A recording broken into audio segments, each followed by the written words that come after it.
Hare Krishna. What is Bhagavad Gita? Bhagavad Gita ಅಂದ್ರೆ ಏನು?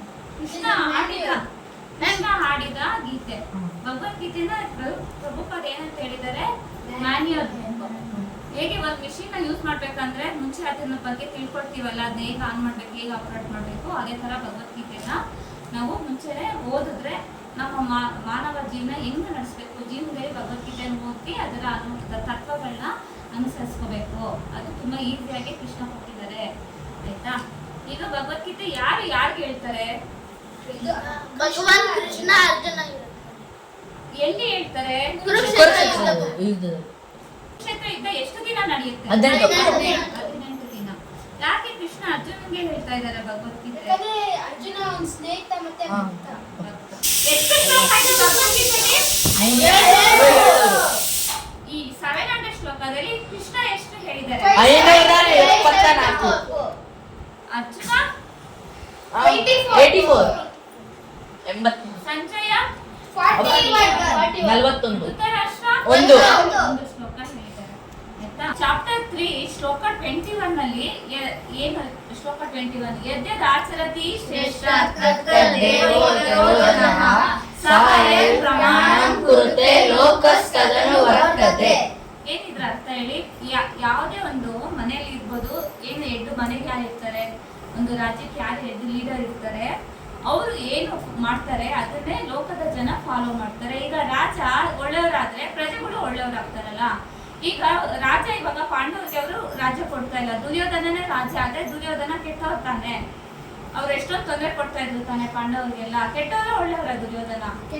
ಕೆಟ್ಟವರೇ ರಾಜ ಆದ್ರೆ ಇನ್ನು ಪ್ರಜೆಗಳು ಏನಾಗ್ತಾರೆ? ಅವ್ರನ್ನೇ ಫಾಲೋ ಮಾಡ್ತಾರೆ ತಾನೆ.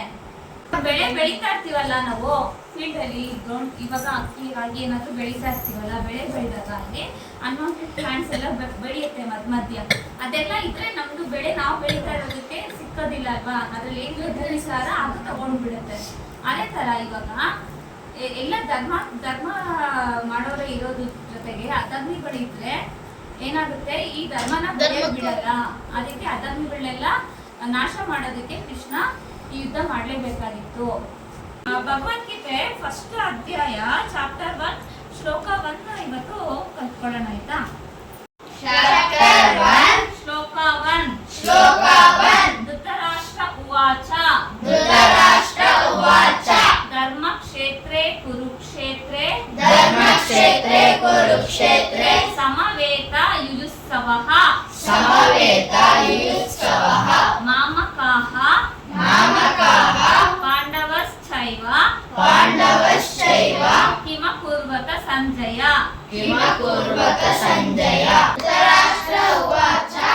ಧೃತರಾಷ್ಟ್ರ ರಾಜನು ಹೇಳಿದನು, ಧರ್ಮಕ್ಷೇತ್ರೇ ಯಾತ್ರಾ ಸ್ಥಳವಾದ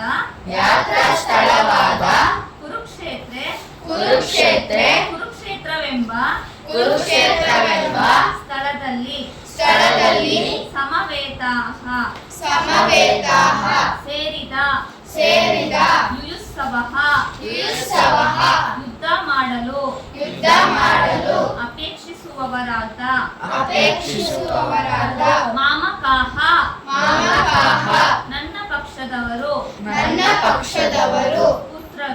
ಪುತ್ರರು ಪಾಂಡವಾಃ ಪಾಂಡುಪುತ್ರರು ಚ ಮತ್ತು ಏವ ಖಂಡಿತವಾಗಿ ಕಿಂ ಏನನ್ನು ಅಕುರ್ವತ ಮಾಡಿದರೋ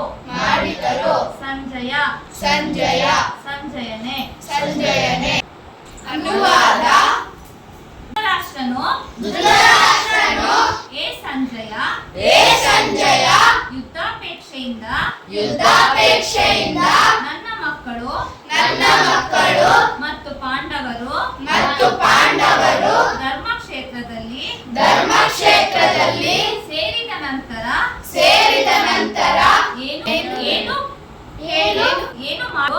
ಏನು ಮಾಡಿದರು ಎಂದು ಕೇಳಿದನು. ಅನುವಾದ. ಧೃತರಾಷ್ಟ್ರನು ಏ ಸಂಜಯ ಯುದ್ಧಾಪೇಕ್ಷೆಯಿಂದ ನನ್ನ ಮಕ್ಕಳು ಮತ್ತು ಪಾಂಡವರು ಧರ್ಮಕ್ಷೇತ್ರದಲ್ಲಿ ಸೇರಿದ ನಂತರ ಏನು ಮಾಡಿದರು ಎಂದು ಹೇಳಿದನು.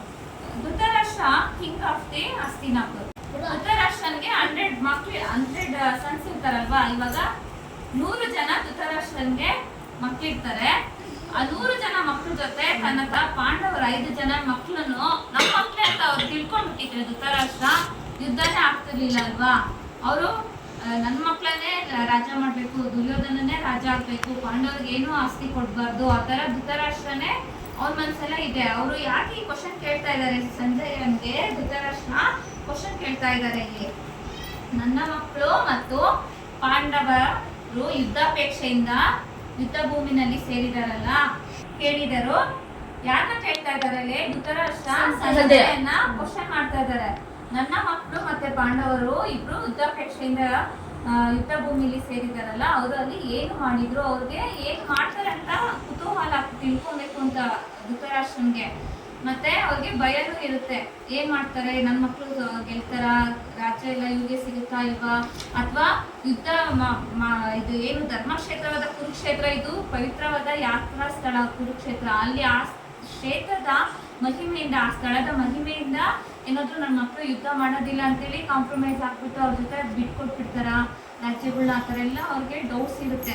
ಅದಕ್ಕೆ ಧೃತರಾಷ್ಟ್ರ ಸಂಜಯನ್ ಕೇಳ್ತಿದ್ದಾರೆ. ಮತ್ತೆ ಧೃತರಾಷ್ಟ್ರ ಸಂಜಯ ಎಲ್ಲಿ ಕೂತಿದ್ದಾರೆ ಗೊತ್ತಾ? ಹಸ್ತಿನಾಪುರ ಪ್ಯಾಲೇಸ್ ಅಲ್ಲಿ ಕುತ್ಕೊಂಡಿದ್ದಾರೆ. ಮತ್ತೆ ಇಲ್ಲಿ ಕುತ್ಕೊಂಡು ಸಂಜಯ ಲೈವ್ ಕಾಮೆಂಟ್ರಿ ಕೊಡ್ತಾ ಇರ್ತಾರೆ ಧೃತರಾಷ್ಟ್ರನ್ಗೆ. ಯುದ್ಧ ಭೂಮಿಲಿ ಏನೇನ್ ನಡೀತಾ ಇದೆ ಅದೆಲ್ಲಾನು ಅವರು ಲೈವ್ ಆಗಿ, ಇವಾಗ ಕ್ರಿಕೆಟ್ ಮ್ಯಾಚ್ ಎಲ್ಲ ಈಗಿನ ಕಾಲದಲ್ಲಿ ನೋಡ್ತೀವಲ್ಲ, ಅದೇ ತರ ವ್ಯಾಸದೇವರ ಶಿಷ್ಯ ಆಗಿರ್ತಾರೆ. ಇವರಿಂದ ಸಂಜಯ್ಗೆ ದಿವ್ಯ ದೃಷ್ಟಿ ಇರುತ್ತೆ. ಅದರಿಂದ ಸಂಜಯ್ ಹಸ್ತಿನಾಪುರದಲ್ಲಿ ಕುತ್ಕೊಂಡು ಯುದ್ಧ ಭೂಮಿನಲ್ಲಿ ಏನೇನು ನಡೀತಾ ಇದೆ ಎಲ್ಲ ನೋಡ್ಬಿಟ್ಟು ಅದನ್ನ ಧೃತರಾಷ್ಟ್ರನ್ಗೆ ಎಕ್ಸ್ಪ್ಲೇನ್ ಮಾಡ್ತಾ ಇದ್ದಾರೆ. ಯಾಕೆ ಧೃತರಾಷ್ಟ್ರ ಯುದ್ಧಕ್ಕೆ ಹೋಗೋಕ್ಕಾಗಿಲ್ಲ? ರಾಜ ಯುದ್ಧಕ್ಕೆ ಹೋಗಿರ್ತಾನೆ, ಹುಟ್ಟಿದಾಗಿನಿಂದ ಧೃತರಾಷ್ಟ್ರನ್ಗೆ ಕಣ್ಣು ಕಾಣಿಸಲ್ಲ, ಮುಟ್ಟು ಕುರುಡಾಗಿರ್ತಾರೆ. ಅದಕ್ಕೆ ಅವರು ಯುದ್ಧದಲ್ಲಿ ಪಾಲ್ಗೊಂಡಿಲ್ಲ, ಹಸ್ತಿನಾಪುರದಲ್ಲೇ ಇದ್ದಾರೆ. ಧೃತರಾಷ್ಟ್ರ ಏನೇನೋ ಮಾಡ್ತಾ ಇರ್ತಾರೆ, ದುರ್ಯೋಧನ ಎಲ್ಲ, ಅದಕ್ಕೆಲ್ಲ ಸೈಲೆಂಟ್ ಆಗಿ ಮೌನವಾಗಿ ಅವ್ರು ಹೇಳಿದಕ್ಕೆಲ್ಲ ಅವರು ಒಪ್ಪಿಗೆ ಕೊಡೋ ಥರನೇ ಇರುತ್ತೆ ಧೃತರಾಷ್ಟ್ರ. ಅವ್ರು ಅಪೋಸ್ ಮಾಡಿ, ಇಲ್ಲ ಅವ್ರು ಕೊಟ್ಬಿಡಿ, 5 ವಿಲೇಜ್ ಕೇಳ್ತಾ ಇದಾರಲ್ಲ, ಕೃಷ್ಣ ಬಂದಾಗ ಕೊಟ್ಬಿಡಿ ಅಂದಿದ್ರೆ ಯುದ್ಧನೂ ನಡೀತಿರ್ಲಿಲ್ಲ ತಾನೇ, ಅವ್ರು ಕೊಟ್ಟಿದ್ರೆ. ಇವರೆಲ್ಲದಕ್ಕೂ ಸೈಲೆಂಟ್ ಆಗಿತ್ತು, ಅವ್ರಿಗೆ ಎಲ್ಲ ಸಪೋರ್ಟ್ ಮಾಡ್ತಾ ಇರ್ತಾರೆ. ಕೌರವರು ಇವ್ರಿಗೂ ಅವರ ಮಗನೇ ರಾಜ ಆಗ್ಬೇಕು ಅಂತ ಆಸೆ ಇರುತ್ತಲ್ಲ, ಅದರಿಂದ ಆಯ್ತಾ. ಭಾರತ ಗೀತ ಮಹಾತ್ಮದಲ್ಲಿ ಸಂಗ್ರಹವಾಗಿ ಹೇಳಿದ ಮತ್ತು ಬಹುಜನರು ಓದುವ ಧರ್ಮಶಾಸ್ತ್ರ ಭಗವದ್ಗೀತೆ. ಕೃಷ್ಣನ ಭಕ್ತರೊಬ್ಬರ ಸಹಾಯವನ್ನು ಪಡೆದು ಸೂಕ್ಷ್ಮವಾಗಿ ಪರಿಶೀಲಿಸುತ್ತಾ ಓದಿ ಸ್ವಪ್ರೇರಿತ ವ್ಯಾಖ್ಯಾನಗಳಿಲ್ಲದೆ ಅದನ್ನು ಅರ್ಥ ಮಾಡಿಕೊಳ್ಳಲು ಪ್ರಯತ್ನಿಸಬೇಕು ಎಂದು ಗೀತಾ ಮಹಾತ್ಮ್ಯದಲ್ಲಿ ಹೇಳಿದೆ. ಅರ್ಜುನನು ಭಗವದ್ಗೀತೆಯನ್ನು ಕೃಷ್ಣನಿಂದಲೇ ನೇರವಾಗಿ ಕೇಳಿದ್ದಾನೆ. ಉಪದೇಶವನ್ನು ಅರ್ಥ ಮಾಡಿಕೊಂಡ. ಸ್ಪಷ್ಟವಾಗಿ ಅರ್ಥ ಮಾಡಿಕೊಳ್ಳುವ ರೀತಿಗೆ ಇದೇ ಉದಾಹರಣೆ. ಇದು ಗೀತೆಯಲ್ಲಿ ಇದೆ. ಇದು ಗುರು ಶಿಷ್ಯ ಪರಂಪರೆಯಲ್ಲಿ ಸ್ವಪ್ರೇರಿತ ವ್ಯಾಖ್ಯಾನವಿದೆ. ಭಗವದ್ಗೀತೆಯನ್ನು ಅರ್ಥ ಮಾಡಿಕೊಳ್ಳುವ ಭಾಗ್ಯಶಾಲಿಯು ಎಲ್ಲ ವೇದಗಳ ಜ್ಞಾನದ ಅಧ್ಯಯನವನ್ನು, ಜಗತ್ತಿನ ಎಲ್ಲ ಧರ್ಮಗ್ರಂಥಗಳ ಅಧ್ಯಯನವನ್ನು ಮೀರುತ್ತಾನೆ. ಇತರ ಧರ್ಮ ಗ್ರಂಥಗಳಲ್ಲಿ ಇರುವುದೆಲ್ಲವೂ ಓದುಗನಿಗೆ ಭಗವದ್ಗೀತೆಯಲ್ಲಿ ದೊರೆಯುತ್ತದೆ. ಜೊತೆಗೆ ಬೇರೆ ಎಲ್ಲೂ ದೊರೆಯದಿರುವುದು ಇಲ್ಲಿದೆ. ಇದು ಗೀತೆಯ ವಿಶಿಷ್ಟ ಸಾಧನೆ. ಇದು ಪರಿಪೂರ್ಣವಾದ ಧರ್ಮಶಾಸ್ತ್ರ, ಏಕೆಂದರೆ ಇದು ದೈವೋತ್ತಮ ಪರಮಪುರುಷನಾದ ಶ್ರೀಕೃಷ್ಣನ ನೇರ ಮಾತು. ಮಹಾಭಾರತದಲ್ಲಿ ವರ್ಣಿಸಿರುವಂತೆ ಧೃತರಾಷ್ಟ್ರನು ಸಂಜಯನು ಚರ್ಚಿಸಿದ ವಿಷಯಗಳು ಈ ಸಿದ್ಧಾಂತದ ಮೂಲತತ್ವ. ಈ ಸಿದ್ಧಾಂತವು ಕುರುಕ್ಷೇತ್ರದ ರಣಭೂಮಿಯಲ್ಲಿ ರೂಪಿತವಾಯಿತು ಎಂದು ತಿಳಿಯಲಾಗಿದೆ. ವೇದ ಯುಗದಷ್ಟು ನೆನಪಿಗೆ ಮೀರಿದ ಪ್ರಾಚೀನ ಕಾಲದಿಂದ ಕುರುಕ್ಷೇತ್ರವು ಪವಿತ್ರವಾದ ಯಾತ್ರಾಸ್ಥಳ. ಮಾನವ ಕುಲದ ಮಾರ್ಗದರ್ಶನಕ್ಕಾಗಿ ಇದನ್ನು ಹೇಳಿದ. ಧರ್ಮಕ್ಷೇತ್ರ, ಧಾರ್ಮಿಕ ವಿಧಿಗಳು ನಡೆಯುವ ಕ್ಷೇತ್ರ ಎನ್ನುವ ಶಬ್ದ ಮಹತ್ವದ್ದು. ಏಕೆಂದರೆ ಕುರುಕ್ಷೇತ್ರ ರಣರಂಗದಲ್ಲಿ ದೈವೋತ್ತಮ ಪರಮಪುರುಷನೇ ಅರ್ಜುನನ ಪಕ್ಷದಲ್ಲಿದ್ದ. ಕೌರವರ ತಂದೆಯಾದ ಧೃತರಾಷ್ಟ್ರನಿಗೆ ತನ್ನ ಮಕ್ಕಳು ಕಟ್ಟಕಡೆಗೆ ವಿಜಯವನ್ನು ಸಂಪಾದಿಸುತ್ತಾರೆಯೇ ಎನ್ನುವುದರಲ್ಲಿ ತೀವ್ರ ಸಂದೇಹವಿತ್ತು.